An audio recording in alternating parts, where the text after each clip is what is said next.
I remember just riding along and thinking how pretty of a day it was and what a nice ride we were having, and we were talking, and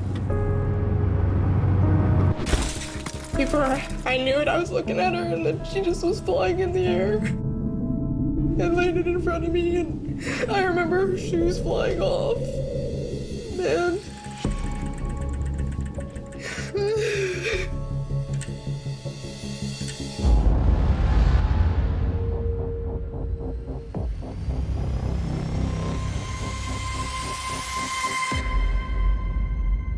19-year-old Sara Casey was an adventurous young woman from a loving family.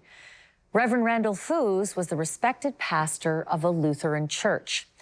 One Sunday afternoon, their paths tragically collided. Reverend Foos was driving on a 4-lane road when his SUV hit Sara Casey as she was riding her bicycle, and Sara later died from her injuries. Initially, there were no charges filed in what was described as an accident, not even a traffic citation. But years later, prosecutors charged Reverend Foos with vehicular homicide and sought to put him in prison. Now, for the first time, in an exclusive new interview, he's telling his side of the story.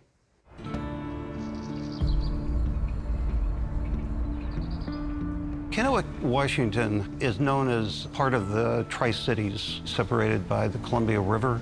I think the population is maybe 50,000. I came to Lord of Life Lutheran Church in 1990. There were about 40 members at that time. I was called there as a mission pastor to develop the church into a bigger church. It was a beautiful day. I remember leaving the church a little bit early, and I started heading for home. West Clearwater was a major arterial through the city of Kennewick from east to west. It's a fairly new 4-lane road divided by a center turn lane. I've driven that road thousands of times. We were in a single file line in the very beginning, but I remember trying to talk to her, and I couldn't really hear her very good. So she took the outside lane, and I came into the inside lane. I remember coming down that one hill, and the sun just was right smack in the windshield, and I couldn't see a thing in front of me. But I knew the road, and it was 4 lanes, so I knew that if I just stayed on that side, I would be fine. I remember just riding along and thinking how pretty of a day it was and what a nice ride we were having. When the sun cleared, right in front of me, I saw 2 bicyclists. That shocked me because there was a sidewalk off to the side. And all that I could think of to do would be to swerve to the left, but it wasn't enough. And that's when I hit Sara on the bicycle. Before I knew it, I was looking at her, and then she just was flying in the air and landed in front of me, and I remember her shoes flying off. And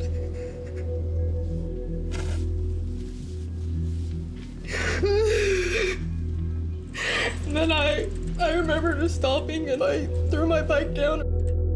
And when I got to her, she was just laying flat on her tummy, and I remember seeing some blood coming out of her head.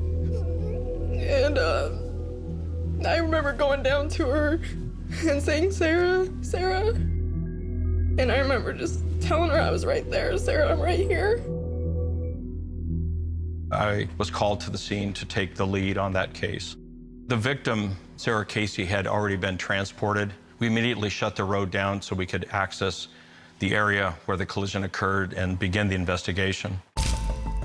The police came up and started talking to me. I was in shock. It was like, what just happened? Because I've driven that road thousands of times, and there were never any bicyclists in the middle of the road.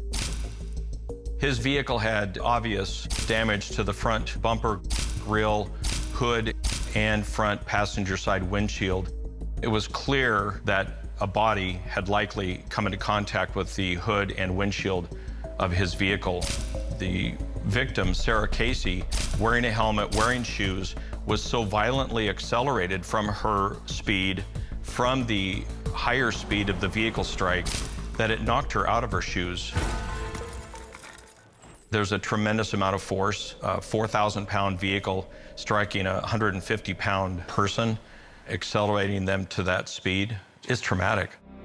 The rear of the bicycle seat was about the height of the hood, and the hood struck the back of the bike, crushed the rear wheel and tire, and because Sarah's legs would have been lower than the hood, the bumper actually pushes her feet forward and causes a rotation, and that causes the body to slap onto the hood and ultimately the head strike the windshield. After the collision, I remember asking Mr. Foos something about his medical condition and his eyesight, and he provided me with a letter from a licensed optometrist that was allowing him to drive a motor vehicle. He told us that nothing to worry about, that I was completely cleared. There was nothing I had to hide. It was an accident, and there's no way that I could have avoided that being where they were on the road. I mean, the sun was in the wrong place that day. We didn't really have any indications of criminal neglect. Reverend Foos might have been inattentive, might not have reacted quickly enough to the bicyclist that he was approaching, but we felt that that's a fairly common type of negligence. We felt that we couldn't prove the case beyond a reasonable doubt. As the civil case progressed, the lead attorney for the civil case went back to us and said, we've found some things indicating that you might want to review the case. Mr. Foos had already visited 2 other optometrists, both of which had told him not to drive. So that's how we ended up charging Reverend Foos. When it comes out that he had been told by multiple optometrists not to drive, the analysis changes from this is a horrible, tragic accident to this is a crime.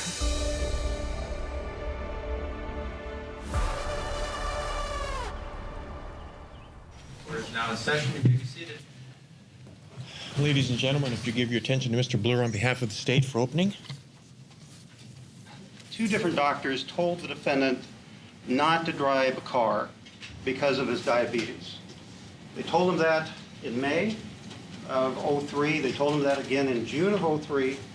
You'll hear another doctor tell you that his eyes have actually gone downhill since that period of time. In September, I saw another doctor in Portland who said there's no way he could pass a driver's test. And yet the defendant continued driving. And he continued driving until the inevitable happened, which is killing a girl who was riding a bicycle. They were bound to determine that I was guilty, and they were going for an eye for an eye. First of all, ladies and gentlemen, this is an unquestionable tragedy. It's destroyed 2 families. It's destroyed the Caseys. It's destroyed the Fooses. This is a tragedy. And unfortunately, it was an accident. There was no misbehavior here. It was an accident. Now, what the prosecutor is asking you folks to do now in this case is commit a travesty. The tragedy of this accident is now as unavoidable as unchangeable. But you folks can avoid a travesty that they're asking you to perpetrate against Mr. Foos. I remember my lawyer assured me that this was an easy case because it was an accident. He said, I've gotten drunk drivers off that have killed people. And he said, you were innocent. They were in the middle of the road. There wasn't anything you could do. It was an accident. Reverend Foos had a valid restricted driver's license. Had this accident occurred at night, you folks would have every right and had, frankly, a responsibility to find that he disregarded the safety of others because he had been going against what he was authorized to do. There didn't appear to be any attempt to avoid the collision. Mr. Foos simply drove his Jeep right into and over Sara Casey.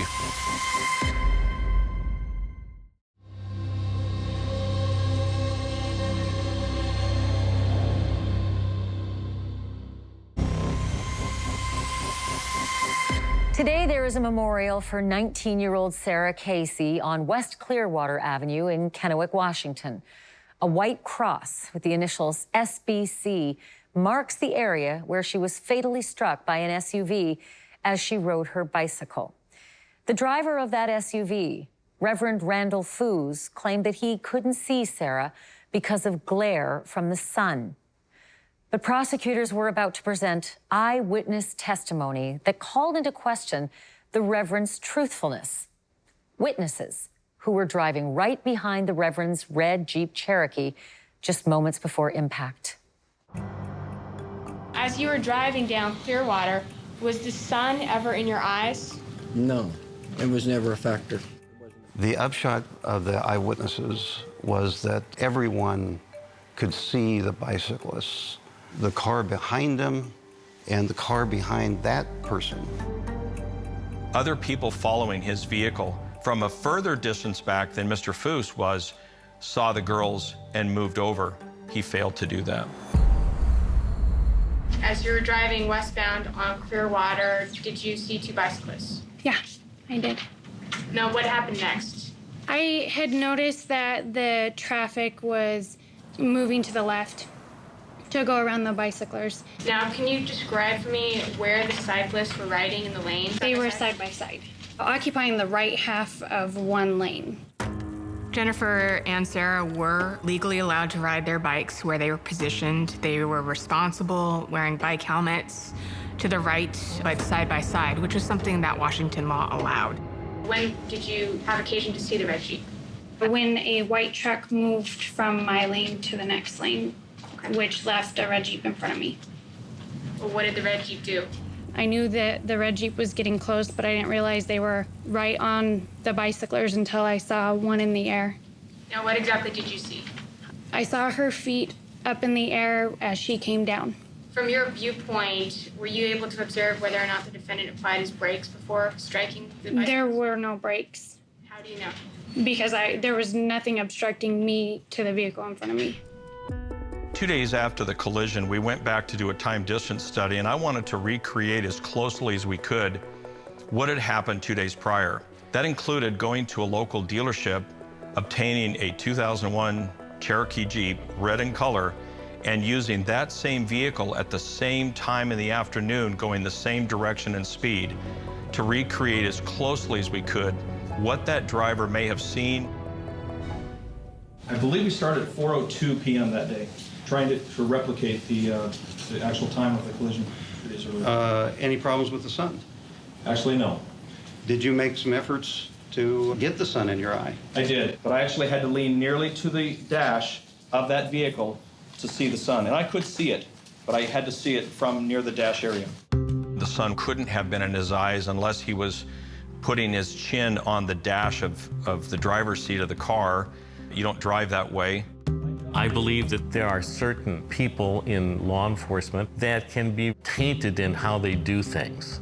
They wanted to prove something and they proved it. We wanted to recreate the very best we could what had occurred 2 days prior. Sara couldn't speak for herself, but Jennifer could give us some information that others may not have. Jennifer was the survivor. This was taking her back to a very traumatic moment in her life. So it was difficult for her to get back on the bike.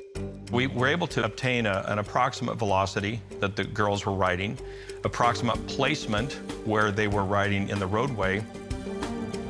We started at a 0 point, which would be, in our opinion, the point of impact where the front bumper struck Sara. And we moved each of them, both the vehicle at our known velocity, or feet per second, backwards in time, 1 second increments. We did the same for the bicycle.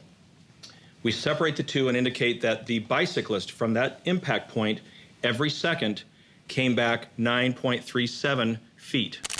And we continue to do that until we reach the top of the hill.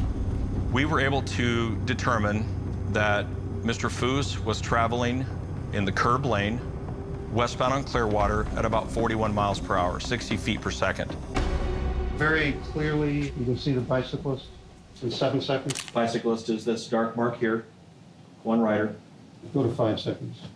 We are clearly on a straightaway section of the roadway here, an uphill climb about 2.4%. As you can see in this picture, this single rider is quite visible. 4 seconds, here's the rider again, near center or just left of center of the right lane. 3 seconds out, left of center, very visible. 2 seconds out, 1 second from impact with the rider, and then the point that we believe is the impact point. Mr. Foos simply drove his Jeep right into and over Sara Casey, who was riding her bicycle legally on the roadway. There didn't appear to be any attempt to avoid the collision in terms of braking or steering.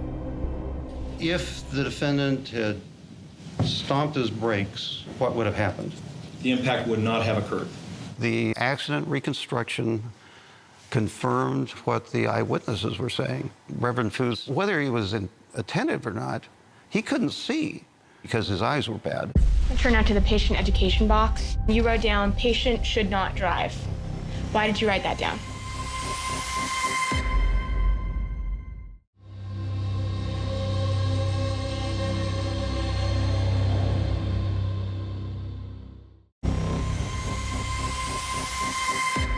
Reverend Randall Foos claimed that he was blinded by glare just moments before he struck 19-year-old Sara Casey with his SUV as she was riding her bike. But prosecutors believed the Reverend was blinded not by the sun, but by severe eye problems caused by his diabetes. They argue that even though the Reverend had a license that restricted him to daytime-only driving, he should never have put himself behind the wheel. I've had diabetes since I was 25. It has taken a toll. It causes all kinds of other problems, and one of them is it causes your eyes to bleed. Diabetes can cause vision loss by affecting several areas of the eye. The lens is one of the areas where diabetes can affect the vision. So if there's too much sugar in the body, then the lens can swell up, and that can affect the vision. What do you generally tell people who have a diabetic condition that might affect their vision? Vision for a diabetic is not the same as it is for you and I. Their visual acuity depends on blood sugar levels. So if their blood sugar level is high, they'll be a bit more myopic or nearsighted. If they're low, it's going to be more toward the hyperopic or farsighted side. There is no correct prescription for a diabetic, quite frankly. Their vision fluctuates daily. The defendant's vision was deteriorating.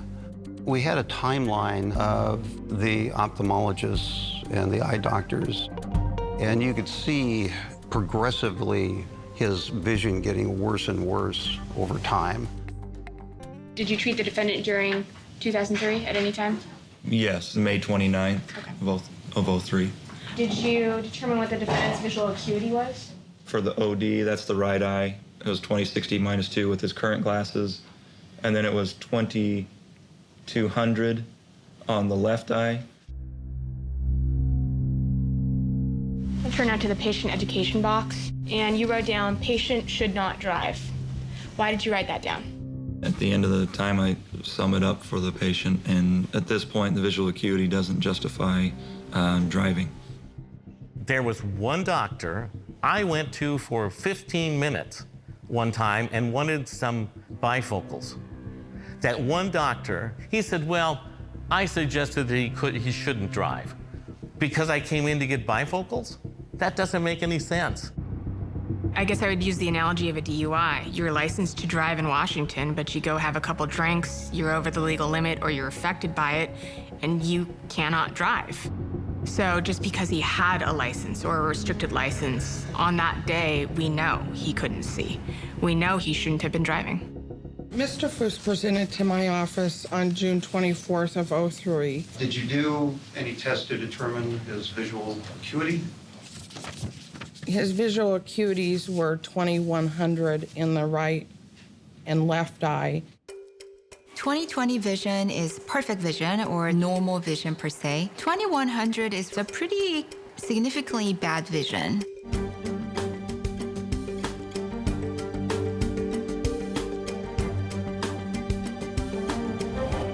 Did you advise him not to drive?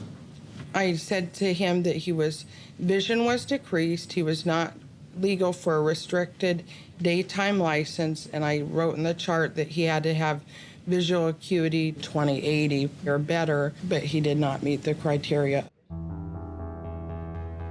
Raise your right hand, please. Do you solemnly swear or affirm the testimony you're about to give will be the truth, so help you God? I do. Were you able to do any tests to determine the visual acuity on 9/4/03? Yes, so the visual acuity on that date with spectacles was 2150 plus one letter in the right eye and 2100 plus one letter in the left eye. If I had a driver who had 2150 vision in one eye and 2100 in the other eye, I would not feel safe and I would not want to drive with that person. I can't imagine how that person would actually see. Do you have an opinion on whether or not a person with that visual acuity would be able to pass a driver's test? It would appear that the person is not likely to pass the driving test unless there are some restrictions that are placed. What happened on 9/4/03? He was developing proliferative diabetic retinopathy, the abnormal blood vessel growth from the retina in the right eye. Proliferative retinopathy goes from leaky vessels, little bleeds here and there, to growth of abnormal blood vessels that can bleed and impact the vision or vision loss all of a sudden. So was there some treatment that was administered on this particular date? I had done PRP, which is the laser treatment.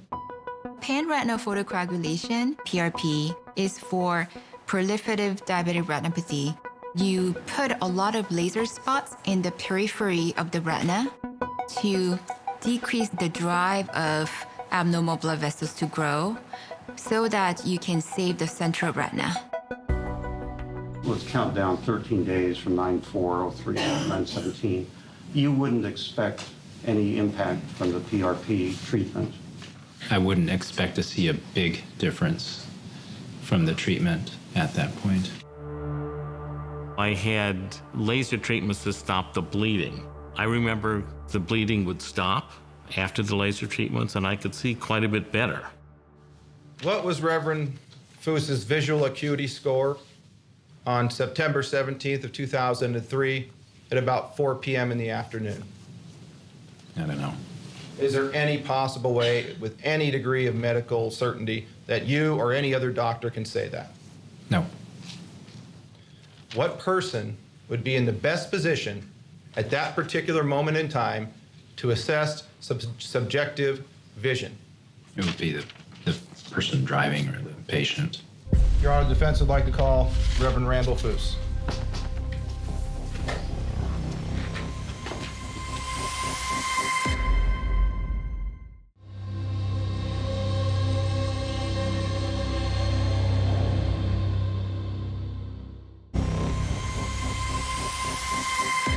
Reverend Randall Foos was on trial for vehicular homicide after hitting 19-year-old Sara Casey with his SUV as she was riding her bike. The defense was about to put the Reverend himself on the stand, but first, his friends and family testified that the Reverend knew when it was safe for him to drive and when to ask others to drive for him. Have you ever had occasion where your husband was driving and then stopped suddenly and asked that you drive? Yes. What was the typical reason why? Low blood sugar. Has your father ever contacted you for a ride when his eyes were bothering him? Yes, many times. What was your family's policy when your dad needed somebody to give him a ride? Someone would definitely go get him. Would you have given Reverend Foos a ride home if he needed it? Yes. And was he aware that you would do that for him at any time? In fact, that's one of the reasons why you were hired. Correct. Has Reverend Foos ever asked you to drive because he told you that his blood sugar was low? Yes, he has. Did you ever offer Reverend Foos any assistance regarding driving? I had a standing order with him that if for whatever reason he was uncomfortable with it, I was only a few blocks away, I was more than happy to drive for him. You need to, at that point, have a moment of self-reflection where you think, I've got 8 people lined up to drive for me on the days that I can't drive. Maybe I shouldn't be driving. And I think that's one of the things he tried to present, that he was being responsible about it. But the truly responsible thing would have been to no longer drive. Your Honor, the defense would like to call Reverend Randall Foos. Raise your right hand, please. Do you solemnly swear or affirm the testimony you're about to give will be the truth, so help you God? I do. I think that people want to believe a pastor. They want to believe that what he's saying is the truth. They put Reverend Foos on the stand because I think that he wanted to testify, and I think that he thought he could convince the jury that he didn't really do anything inappropriate. Who would say you should get a ride with somebody other than yourself? Me. I was my worst critic. On the morning of September 17th, when you drove to work in the morning, how was your vision that day? It was fantastic. And when you got to work that day, got there with no problems? I did. Did you, at any point, feel any problems related to blood sugar? I did not, none whatsoever. And was there any problems with your vision whatsoever that day? My vision was probably better than it, it was wonderful. If his eyesight was wonderful and fantastic, he would never have hit Sara. He would have seen them in time as all the other drivers on the road did and moved, and Sara Casey would be alive. When you left your office that day, what glasses were you wearing? My prescription glasses. When you turned onto Clearwater Avenue, when did you first realize that the sun was pretty bright? I could tell that it was bright when I started heading west. Does light cause any other problems for your eyes? Are you light sensitive? I'm very light sensitive, yes, that way.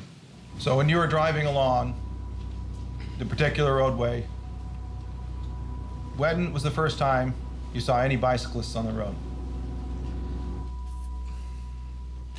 First time was right before the accident. How long would you say it was from the time you realized they were there until the time of the accident? A split second. I mean, it just went really quick. Everything happened in slow motion. You've driven this road thousands of times. Yes. How many times in the thousands of times you've driven this road before have you encountered a bicyclist in the middle of one of the lanes? Never. Have you encountered bicyclists on that road before? Yes. And every other occasion but this one, where have they been? They've been to the right beside the curb. They were in the middle of the road. If they would have been to the side, I wouldn't have hit them. But because of where they were, there was nothing I could do. He pointed the finger at Sara for riding her bicycle close to the center line, which all the evidence, all the witnesses didn't say was true. But that was basically his defense. When you were driving, do you recall at any particular time when the sun was the most distracting or difficult? Yes. Where would that have been? Just seconds before the accident, the sun came straight in or sideways. I don't know where it came from, but it was very blinding. And about how long before the accident occurred would you say that happened? Just seconds. Do you recall where specifically the light came from? No, I do not. Just a couple final questions. When you got in the car on the afternoon of September 17th, was there anything that you felt could possibly put your driving in question? Nothing whatsoever. If it had, what would you have done? I would not have driven. Thank you. I have no further questions, Your Honor. They rode two abreast, but they're supposed to ride to the near right side as is safe. Don't let the defendant blame Sara for her own death.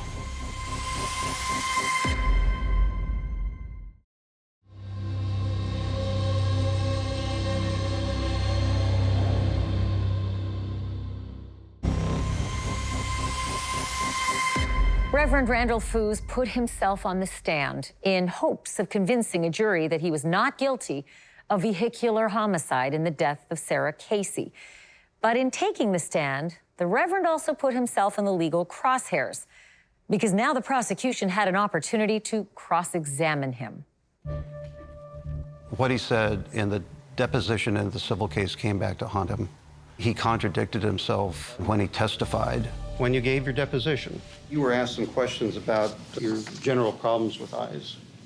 Well, didn't you say, never had a problem, never a period of time when you weren't driving due to eye conditions? I never had a problem in driving because I never drove when I had a problem. No period of time that you weren't driving due to any eye condition. No problem with driving prior to September 17th, 03. No problem with driving. I never drove when I had a problem. You have any problems with your eyes? You say, nope, not me. I've never had any problems with my eyes. And you say that over and over. Isn't that correct? Is that a question?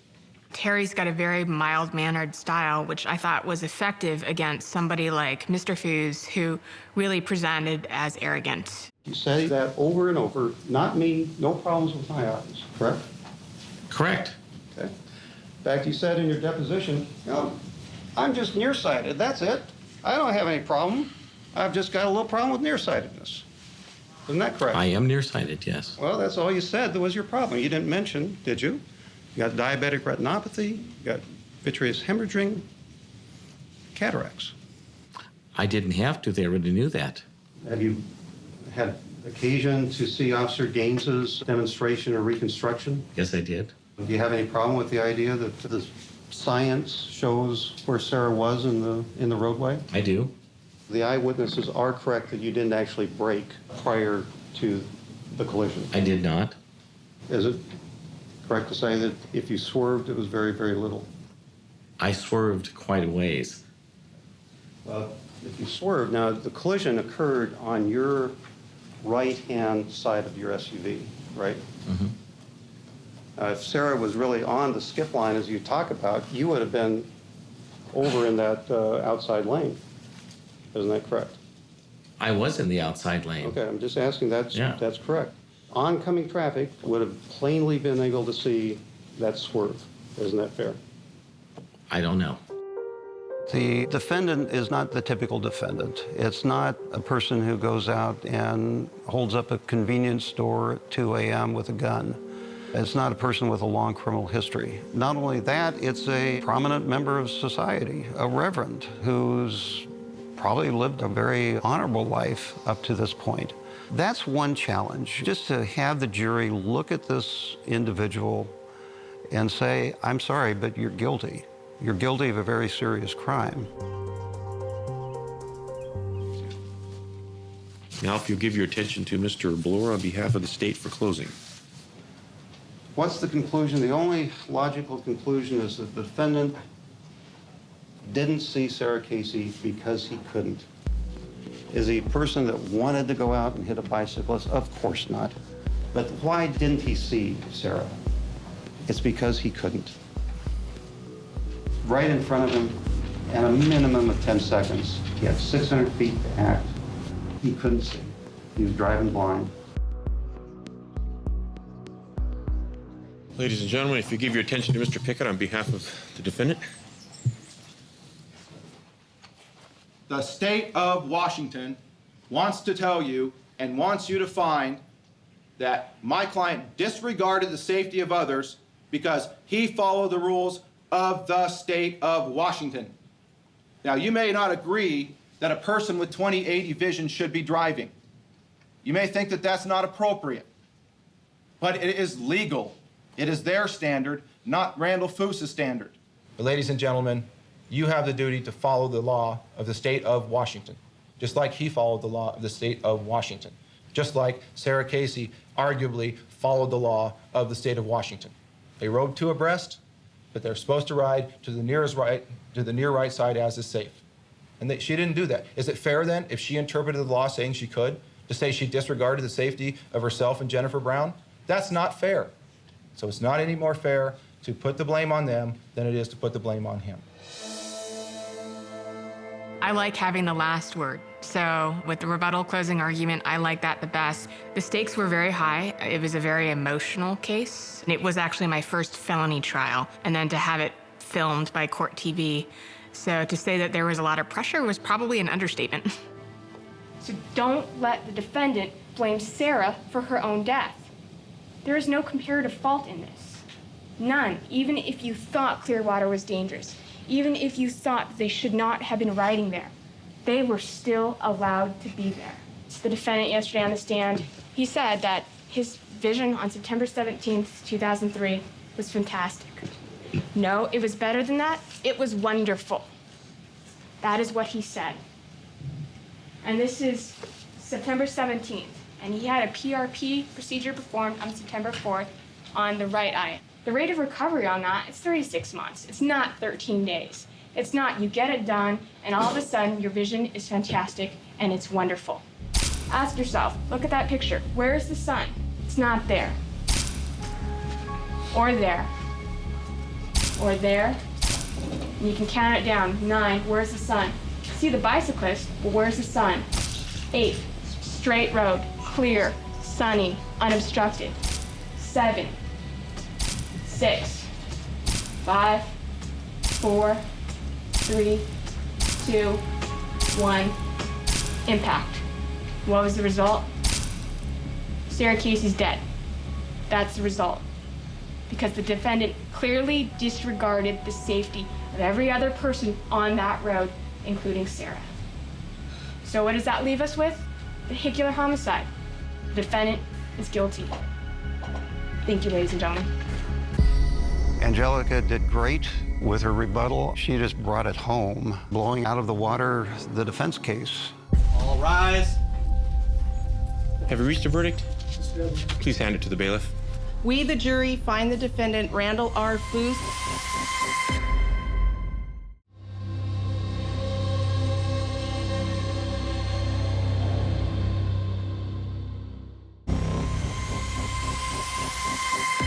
After a 6-day trial, the fate of Reverend Randall Foos was in the hands of a jury. Would they find the pastor guilty of vehicular homicide in the death of 19-year-old Sara Casey, or would they let him go? The answer came swiftly, less than 2 hours after closing arguments ended. I knew where this was going. I remember I sat there for the jury to pick. I was a pastor. I believed anybody that was a Christian was immediately kicked off the jury. And I said, what do you mean this is a jury of your peers? It isn't. This isn't fair because nobody on it was even a Christian. What kind of chances do I have if you're atheists on there and you don't even believe in pastors or the church? All rise. Have you reached a verdict? Please hand it to the bailiff. We, the jury, find the defendant Randall R. Foos guilty of the crime of vehicular homicide, dated August 24th, 2006, signed by the foreperson. I think I was judged before the trial was over, because it didn't take long for them to figure out that I was guilty.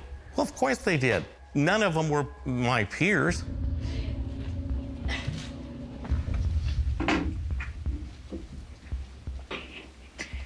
My name is Sara Casey. During the trial, you may remember that one of Mr. Foos's followers claimed that he didn't know why we were in court. Well, I'd like to clear that up. This is why we are here. A young girl is dead because a man refused to stop driving when he was severely visually impaired. That girl, Sara Casey, was my daughter. I love her very much.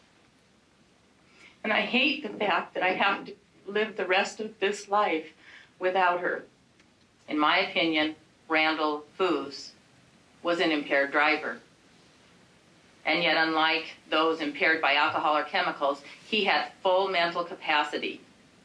And he deliberately chose to drive while legally impaired, not once, but many, many times, to ignore the seriousness of his condition until it resulted in a death.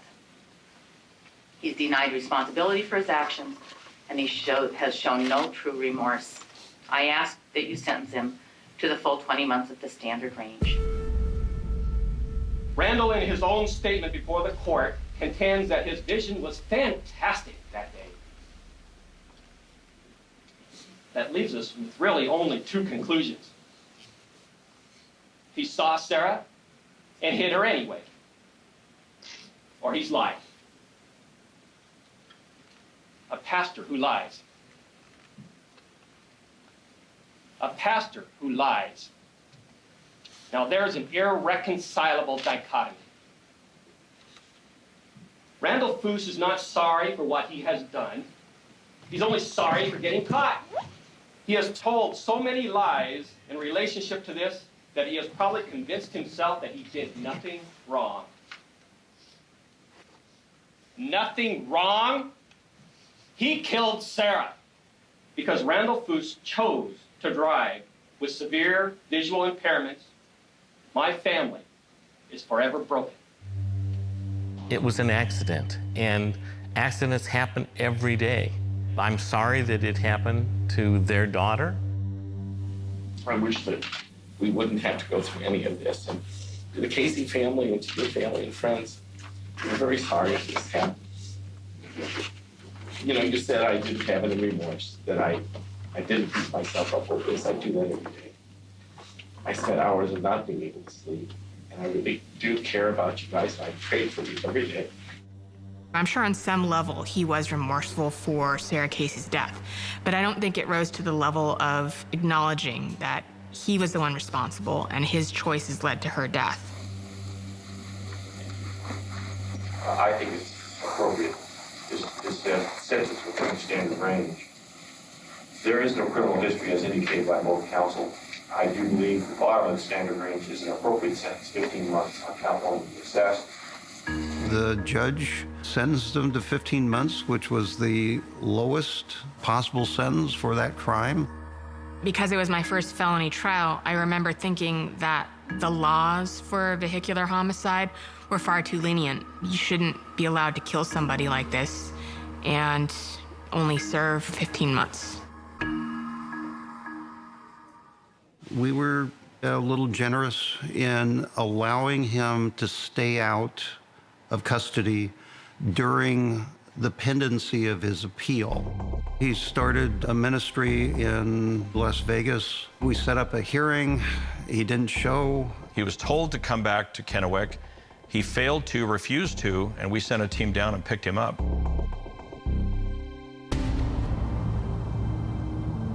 I don't believe that the court system is fair. When you say that everybody gets a fair trial of your peers, I don't believe that. The takeaway of the case is don't drive if your vision is bad. If you're advised by a doctor or multiple doctors not to drive, take that to heart. I can't imagine the fear that Sara Casey felt the millisecond before she was hit by a car and killed. Mr. Foos just didn't own up to his actions. He made a choice after being told by a professional not to drive. He drove anyway. His choice then caused the life of a young lady that had her whole life ahead of her. Reverend Foos gave an interview for this program, but Sara Casey's family did not. The Casey family left a message on Prosecutor Terry Floor's voicemail saying the subject of Sara's death was too painful for them to talk about on camera. There is perhaps one small ray of light in this tragedy. When Sara Casey died, her family donated her organs. A woman suffering from a rare form of emphysema received Sara's lungs. To this day, the woman is alive and breathing because of Sara Casey.